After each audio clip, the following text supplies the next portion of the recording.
but there's also a clash between people who are fighting aggressively and trying to play passive for the end game. Yeah, there's definitely a bit of that all around. And right now, this is an early game fight. Trashy against Nick. And we'll see, there's an RPG in play. Trashy trying to get in, though.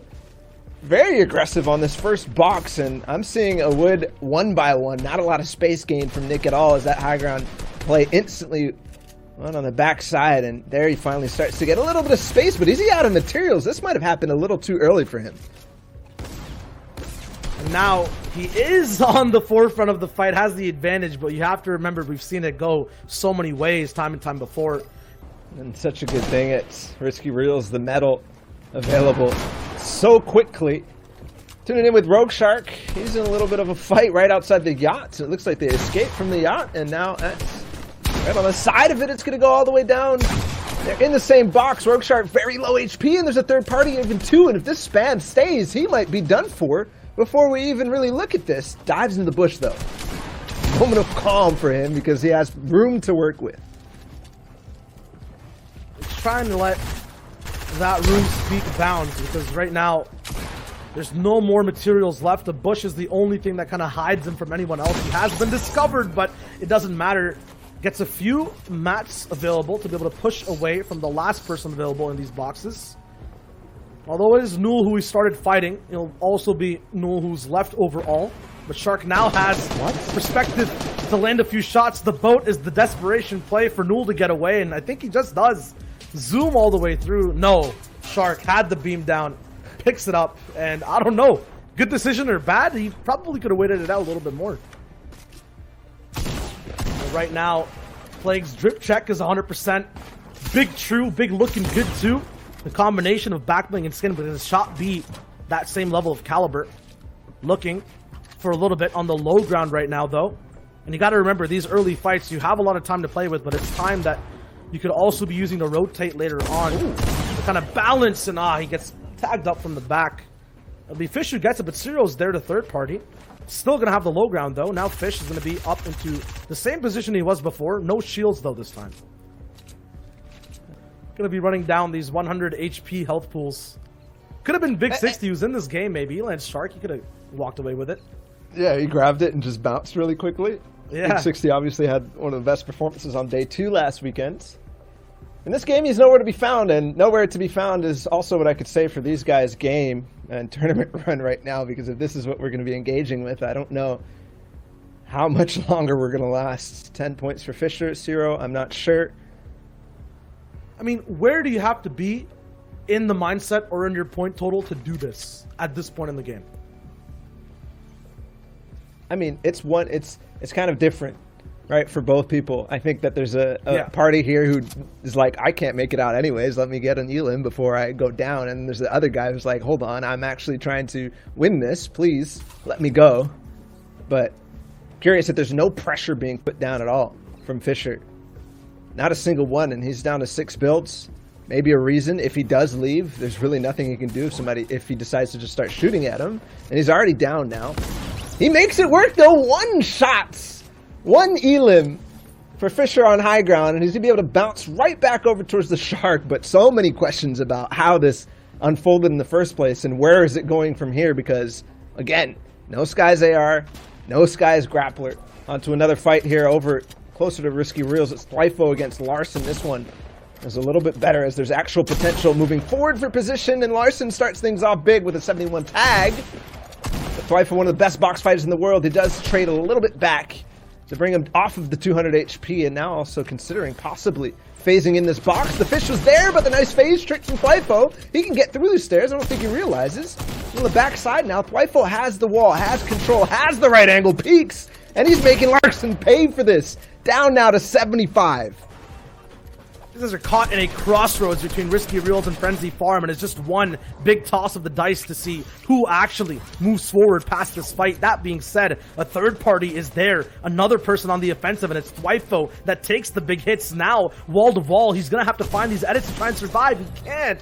And Larson is the one to press on the advantage that was given to him by that mysterious individual. It was Vic Zals who starts to move in once again to maybe possibly take this fight over on Larssen.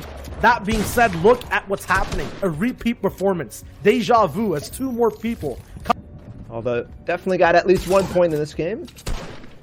Larssen still on the aggressive, though. He's not letting this go. Visuals is the other player here. He did already take out Twyfo, but hold on. The harpoon in, but he gets punished. Visuals with the 20-20 right there, and he's going to roll all over him.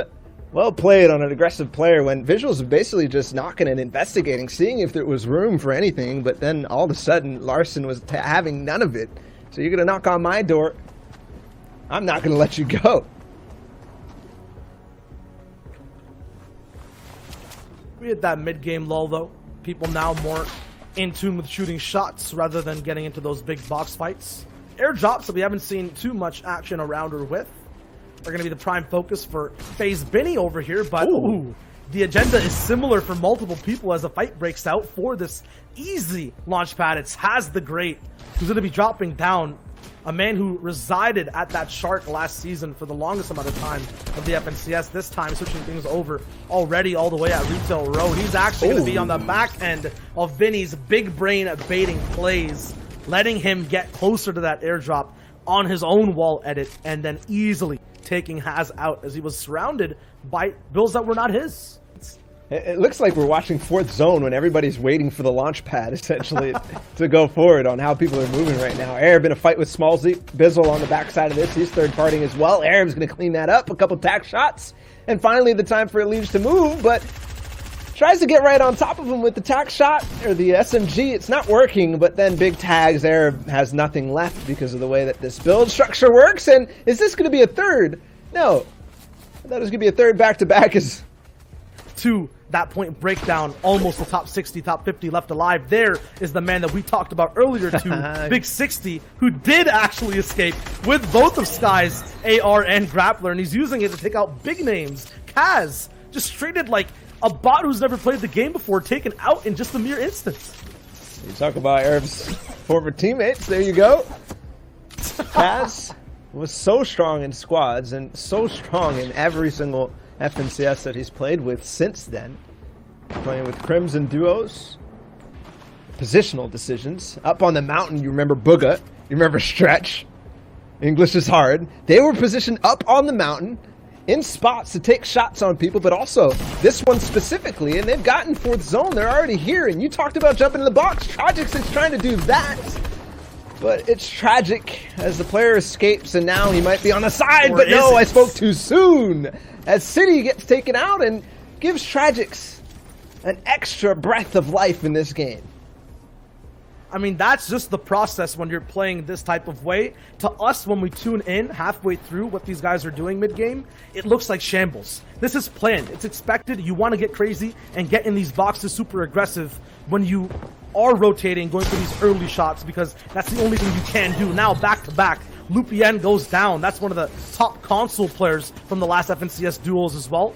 Believe placed top 3 in those grand finals. Now it'll be Tragic's taking both those souls moving forward in this icy snowland of Retail Row Mountains. On the backside of Booga, if you remember them exchanging shots earlier on. And he's going to find Sis Lucky, who looks like he was completely out of materials. And oh, a big grab from the harpoon. Wiggs finds another launch pad, and that's going to be key because guess what just happened? He just got 5th Zone, and same with Big 60. And every time we tuned in with him in the week 1, he was up here in 5th Zone with a great position. And I'll just look at who are going to be those people contesting for height. We've got Big 60 and Wiggs, Mega moving over as well. I think he just flashed over an RPG possibly if moving forward onto those builds time and time again. Booga's in zone. Colorful, who we haven't seen in such a long time, is gamertag Color now, is going to be elevated in mid-ground as well. But this is the effect, once again, of not only playing those mountain-to-mountain beam early games, but at the same time diving box to box. When you're rotating through these mountains afterwards, you're not going to have that many materials left, but it doesn't matter. It's Cease that gets taken out by Tragic's. This man is on a roll, but not only is he getting eliminations, he's affecting so many games. Each and every single box, he's just ending journeys here halfway through the competition. And something I'm noticing is that he has to actually do that again. He just took out Cease, but there was only 20 builds, so Cease also shambles. not really gaining anything for Tragics, even though he did get the Elim. Got the point, got the loot.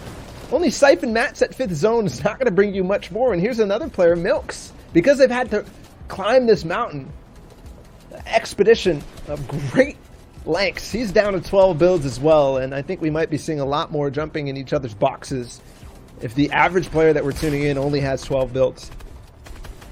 12 builds and 6 points as well. So you're going to have to find any type of way to get those eliminations rolling first before anything else. And right now he has a lot of opportunities to land pump shots, but chooses instead to heal himself up. Maybe not knowing when to go for eliminations all the way through. I actually spoke way too soon. He picks up a big elimination onto Dragon, who had some of the best loot I've ever seen possible in a solos Fortnite game. As we move over though, a lot of these players are not taking damage or getting big shots in box to box. They've already had their games developed. They're already based up. They're waiting for that zone to move. We are going to be looking at Booga, the World Cup champion himself. And again, we talk about his performances since then, and he hasn't been able to rise up to the top where he wants to be. He's talked about his performances multiple times. Now he doesn't feel like he can perform up to his standard. He's going to be trying that today. 45 points so far. That's got to be leading the pack, and there's a big frag to start things off in this endgame. But 38 builds. We saw a massive game from him in the Cash Cups recently. He's going to dive right on top, and yes, another one. Not to who. And backup materials-wise, he misses a launch pad, but finds another. And perfect. The bounce might have looked scary, but he finds himself almost perfectly on a mid-ground layer. And this is the best position to be in, looking like he never missed a beat on where he had to be this game, especially near the end of it, on where to get eliminations, where to stay safe. Right now, though, no white heals means he needs to find some type of siphon from anyone else, and if he does, that's a possibility of floppers. And we all know what happens when you combine Booga with floppers. You end up getting a big victory royale, especially at this point in the game. Right now, though, looking for any shots box to box. It's all up to this man's rotations, brain, and game sense to push him forward. And he's going to be on the backside of zone, so high up, he's basically all in. Chips on the table, he's looking for this fight, needs to win it in timely manner as well, because the zone's now on his back, only 2 seconds he can spend inside of it. Wow. He's moving from layer to layer, but he's so high up, he's still going for it. Booga connects once, and then twice again, but now he has the big journey to drop so many layers and try to get towards the rest of the builds, the rest of the community, who's also trying to survive and win this game.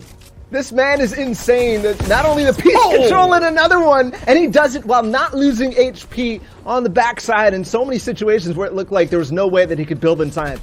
Takes out AJ, but now 2 builds left. He's got to be careful if he drops one more time. But no, he realizes another player in zone is Mega. Booga finds the floppers that she talked about finally for Mega. It's only 1 though, and zone goes so far. He's got to look for more. There's 1 more player in zone. He knocks a couple. And then another one misses the shots, but there's the siphon. Is there anything for him to do? Grappler, yes. Zone, how far is it? He's in. Oh my goodness, Booga is making a clinic right now, and with the remaining mats, he makes 1 more box where he can now start to heal up.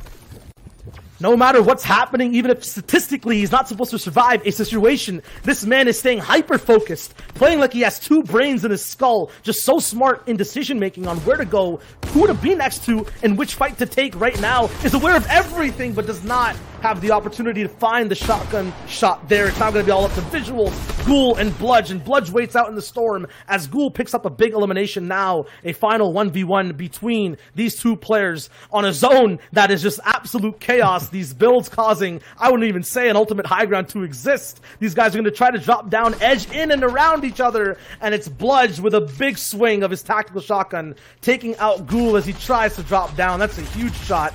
5 eliminations for him, though, although Bludge also won at 53 points. That was a game that had a little bit of everything in it. It's currently unfolding, so make sure you go check out what actually happened in this. Frosty is first place, and I think we've seen this tune before. 274 points and a nasty streak. He is 61 points above the pack.